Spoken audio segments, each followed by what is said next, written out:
Do you take responsibility for the increase in interest rates? Well, I certainly take responsibility for the strong economy.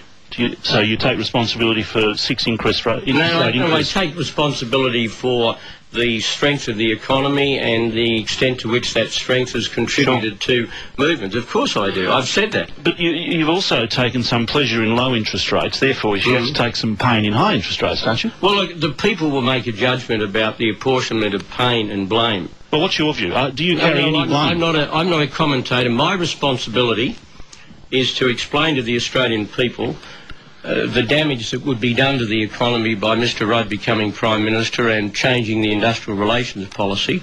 That would not only push up unemployment, but it would also, because he will bring back centralised wage fixing, it could lead to wage increases not linked to productivity, and that would put upward pressure on inflation and interest rates. Do you still believe that average Australian families have never been better off?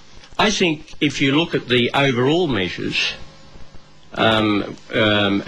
we have the lowest unemployment rate for 33 years. Yeah. Now, isn't that the most important determinant? Well, I'm asking your opinion. Do you believe they've never been better off? Well, that's been thrown back at you. Yeah, I know it's been thrown back at me. So do you still believe it? And I'm answering your question. I'm saying, if you look at the general indicators, Australian families have certainly done very well. But I'm not saying that every single family is doing well.